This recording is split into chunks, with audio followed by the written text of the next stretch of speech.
O ego e espírito. O que é o ego e espírito?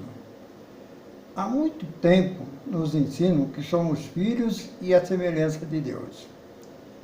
Acredito que tenha sido a frase mais ouvida em resposta aos questionamentos de quem somos nós. Quem somos nós? Das mães, dos círculos familiares, sociais e no religioso, foi a definição que mais ouvimos a respeito da resposta do que somos nós. A melhor porque não adiantava outras respostas em relação às perguntas que poderíamos fazer. O que é o espírito? Quem somos nós e de onde viemos? As descobertas científicas fomentam as mesmas e complexas perguntas. Quem somos e de onde viemos? A resposta que poderia satisfazer o menino vindo lá da Dona Dita, filha do Dona Dita, do Valquírio Teixeira, lá em Piedade, no sertão, onde se cortava toras para a serraria e plantava cebolas, nem com padre, pastores, escritores, escrituras da Bíblia satisfaz um menino que hoje é homem contemporâneo. Definidas e com milhares de hipóteses essas respostas, dando respostas aos mesmos seres humanos, as mesmas perguntas. Deus responde às perguntas. Deus responde às perguntas. Somos todos um. O ser humano, com suas ciências, elaboram argumentos às mesmas perguntas. Jamais poderão ouvir ou entender, além de suas evoluções individuais e científicas. A caixa do correio é sempre o cérebro, onde as perguntas e respostas estão.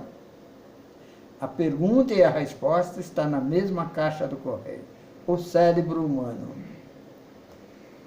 A caixa do correio é o cérebro, onde perguntas e respostas estão. Com raciocínio e palavreados comum do dia a dia e do meu viver, este estudo segue raciocínio de discernimento nas experiências vividas. Quando os termos científicos aparecem no meu palavreado, é por serem comum e de uso de sua nomenclatura no meio popular. Quem sou eu e quem somos nós? Estas perguntas e respostas têm como caixa de correspondência o cérebro humano. Perguntas feitas ao divino as perguntas feitas ao divino têm resposta no entendimento do eu. O que vemos e o que sentimos é no corpo físico, é a energia que nos envolve e nos mexe todo por dentro, é energética, e a concepção dos pensamentos que podem fazer perguntas e receber respostas. As religiões trouxeram essas questões e impulsionaram a ciência a explicá-las. Os ensinos doutrinários e a ciência mesclaram no entendimento a cultura popular. O foco em busca do ser divino dessa gente é o coração e a mente. Os conhecimentos que geraram a sabedoria popular estão no indivíduo e na sua cultura. E a pergunta é quem ele é. E a pergunta que quem ele é dada em sua caixa de respostas no limite de sua sabedoria de evolução. O cérebro é o local onde fazemos nossas avaliações. É nele que procuramos respostas às perguntas que concebemos, tanto as dos homens como as de Deus em nós. O que somos ainda não sabemos. O que queremos estamos a descobrir. Deus é o grande incógnita. Temos nos dizeres populares: se te disseres que eu estou aqui ou acolá, não creia. Eu estou em você. Aonde eu estiver, tu estarás comigo. Isso são frases de Jesus. O reino do céu está dentro de você. Conhecemos as funções cerebrais. É entendível que o céu e o inferno estão nos nossos pensamentos sem infringir a lei da evolução. Cérebro humano. O cérebro humano tem características especiais em relação aos outros animais. Nele está gravado suas experiências coletivas da evolução. O cérebro está dividido em 3 funções.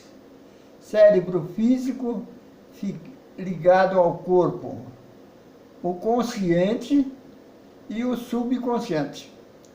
No cérebro físico estão os sintomas eletromagnéticos das vias neurais da espécie.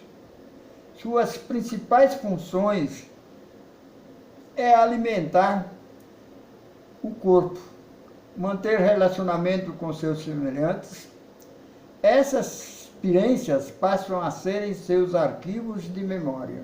Tal qual adubos estimulam a centelha divina, novas etapas de desenvolvimento fazem brotar impulsos de expansão. Expandindo-se no conhecimento de si mesmo, de si mesma, e na comunicação com seus semelhantes, suas experiências desenvolvem os potenciais condicionados e expandem suas consciências. Lembrando que buscamos resposta para quem somos e para onde iremos, cuja primeira resposta foi: sois filhos de Deus. Isso dado pela dona Dita lá no sertão de Piedade. A consciência se dá condição de pertencialismo, desenvolvendo a consciência do eu. A consciência se dá a condição de pertencialismo, desenvolvendo a consciência do eu. Os contatos com semelhantes informa sobre sua persona, e com essa máscara relaciona-se e protege-se com o gerenciador dos arquivos, o ego.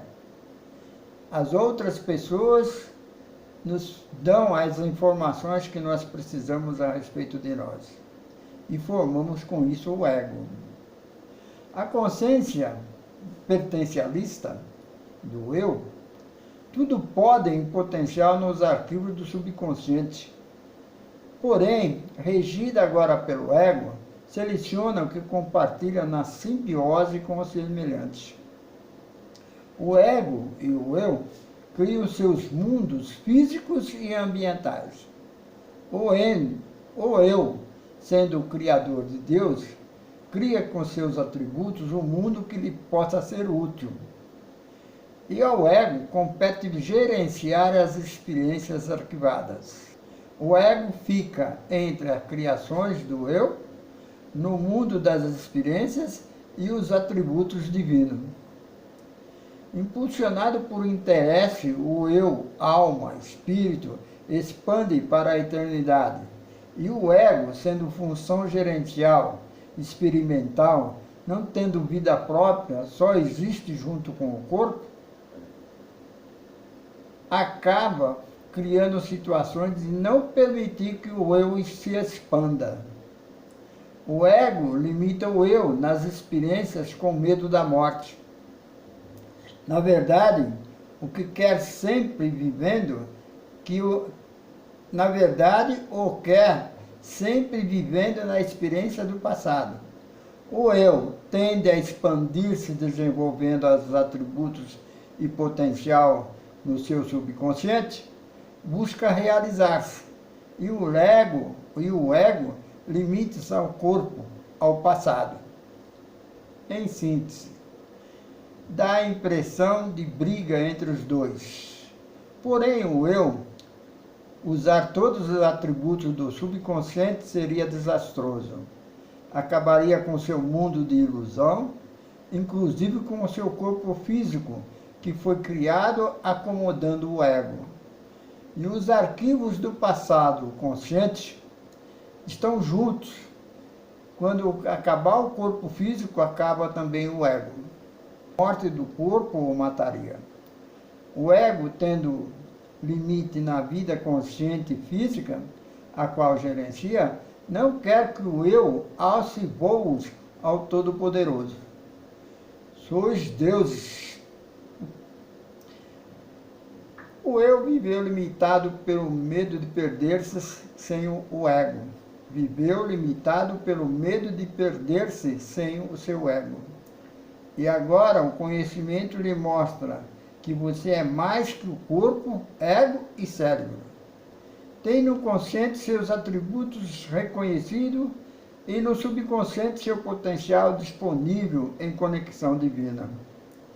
As experiências vividas, arquivadas no consciente corpo, passam a ser campo de informação no cérebro. Dá à alma despertada toda a sua liberdade. Sendo a vida pensamento, criados de imagem, tanto o eu como o ego se deslocaram dentro dessas criações ilusórias. A alma buscando o além. O ego aprisionando-o nos arquivos do consciente. O ego espalha na vida o medo com o qual segura o Filho de Deus.